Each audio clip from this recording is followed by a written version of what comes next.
High Fight IQ, presented by Expanse Energy.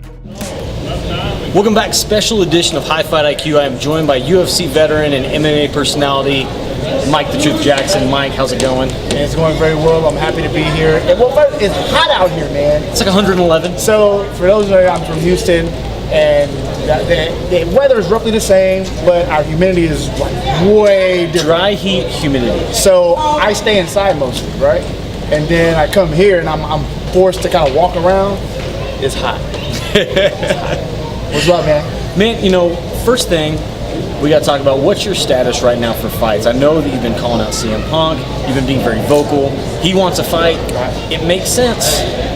It does. So right now, I'm just transitioning. Look, I don't have to fight. I just enjoy fighting. I enjoy punching people in the face. And right now, I'm definitely focused on the Mike the Truth brand and building that up. But again, I'm always looking for the fight. I do have a boxing match coming up in August. Somewhere it's in Houston.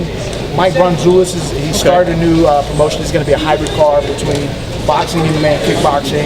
And again, people know me. They know me from my boxing background. And I just want to stay active. You know, that's what I'm doing right now. As far as the CM Punk goes, if you follow me on social media, at The Truth Jackson, you've always seen the pictures, the posts that I make. And actually, it's funny that I talked to Mick Maynard yesterday, a good friend of mine, teammate, who's now one of the matchmakers in the UFC. He called me for a favor, and I sent him whatever he asked for. One good turn deserves another. And so after I sent him what he asked for, I just followed up. Was like, hey, make sure you go whisper in Dana's ear that I want the fight. And he basically responded, was like, trust me, he's well aware. Mick, all the guys, Mick knows, Dana knows, as well as Sean Shelby knows. So right now, I feel this is more of a matter of time. I know he had mentioned a while back that he was looking for maybe like a February, March return, but no one told us that he was filming Close versus Joe's. Right. And I think that is what has kind of hindered his comeback. And then a little birdie told me when I was out in Dallas for the UFC that he may be injured. So, when you're that old, trying to fight with us young guys, and I say young like I'm really that young, right? Yeah, let's be honest. Let's be honest. It's one of those things where he comes from professional wrestling and he's jumping into a new sport. His body hasn't really adjusted that well just yet. It's punishment, just a different kind of punishment he's used to. Right. Because in wrestling, good friend Muhammad Lawal, he did TNA, right. So he went and did wrestling. He said, man, I've never been more hurt than taking bumps doing this stuff. Right. So absolutely, you got to look at not only acclimating to MMA, but how is his body reacting to years of doing that? Well, it's that, and again, it's his age. And he's not, I want to say he's like 38, 39, somewhere around that area. That's old for MMA. Well, it's not even that. It's not just old for MMA, but you have to factor in that he was doing professional wrestling as well. How long, 20 years? I don't know how long. So you factor that in, on top of his age, on top of MMA, his body's weak right now. So I feel that he wants to get back in there. He wants to give it another shot. And with me, it's about styles. And he's going to get a completely different look than what he did against Mickey Gall. And I feel that's a challenge for him that he's willing to accept. I think it's a fight that makes sense stylistically anyway, because he looked so lost when he was on the ground. I mean, maybe this gives him an opportunity to, hey, I'm going to go out there and actually get to throw some hands with somebody, get him excited. Right. Maybe he feels like I didn't get the matchup I wanted, and now I can. Right. So that seems like motivation enough. And I agree. And, when he said he wanted to compete in the sport, again, I didn't think it was a good idea for him, but I respect any man or female or woman who's willing to step in this cage. I have all the respect for him, but my issue with him is a little bit different. He talked a little bad about me, and I just didn't appreciate that. So again, respect the guy for what he's trying to do, but stylistically, I'm going in there to finish this guy. You mentioned at the beginning, you do MMA, boxing, kickboxing because you love to fight. You have done something that's very special, meaning that you have been able to be more intelligent than most fighters.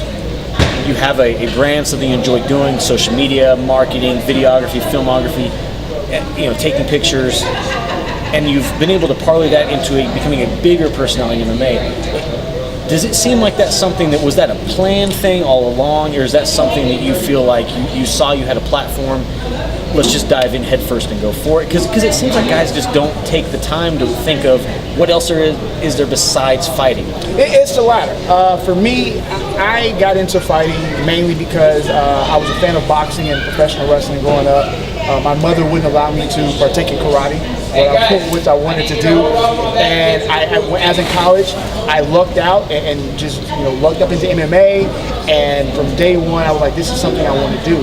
And the whole media personality and brand, that kind of just happened by accident.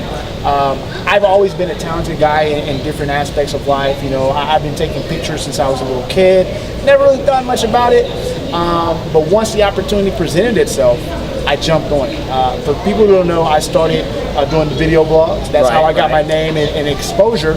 And then I jumped from the videos to the photos, and it was more of a financial thing. And again, I'm trying to set something up outside of fighting. I know I started a little late, but even with that, you can't fight forever. It doesn't matter if I started at 18 years old. It doesn't matter how long you fight. How often can you fight too? That's a paycheck. As well. If you space those paychecks out 3 months, 6 months, it's just too unreliable. And I think there's not enough guys out there that look at something they love and enjoy. Let's find as many avenues to be successful off of what my heart is set on. And some people just are so focused, just fight. And maybe they don't have the tools, the timing, the ability to go parlay it into something big whenever you have other skills that make you successful. Well, that's the thing, is that a lot of these guys, whether they have the skills or not, they're not business-minded individuals. You have a lot of guys, and I've met several over the years, who just want to fight. And there's nothing wrong with that. But you have to, again, you can't fight forever. Yeah. So once you're done fighting, especially at a professional level, you have to set something up and at the end of this. And that's what I'm doing, and that's what I've done. This is my profession. My full-time job is basically I get to travel around and take pictures of people getting beat up. And when the time presents itself, you get to switch places. I get to switch places, and I get to go and beat someone up. So it's working out for me, and I feel I'm definitely setting myself up for something bigger in the future. I talk to guys like Michael Schiavello, who he just recently left Access to go back home to Australia. But I've spoken to guys like him, Pat Miletich, Ron Kruk, and all of these guys. They're aware of me. They know what I'm doing, and even they envision something big coming on the horizon. Whether it be next year, 5 years, whenever. Again, you're going to see a lot of Mike the Truth. It's like I said, it's so refreshing, and it's very cool to see somebody that has taken a love of a sport and parlay that into as many different avenues for success. So Mike the Truth Jackson, going to be in the sport for a long time in any aspect. Whether I'm fighting, That's so cool. whether you see pictures, whether you see the analyst and commentary, I just love this sport. I love the fighting, and I've been fortunate enough to be blessed with gifts that allow me to do so many different things. I have a personality, I have the charisma, I have the skill set to fight. So, again, I'm fortunate enough to be able to do all these things, and people are going to see me forever. This is kind of, before there was the Big Brown, there was the truth. Before there was Big Brown, that was the truth. So guys, Mike the Truth Jackson, check him out, Twitter, Instagram, Facebook, his website, everything, podcasts. MikeTheTruth.com it is the website, but all my social media is at The Truth Jackson.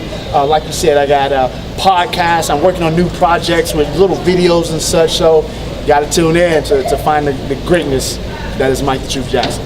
Guys, take it from him. Find something you love doing and do it to the best of your abilities. Find a way to be successful with it. Mike, I appreciate your time, sir. Thank you. Call you later, bud.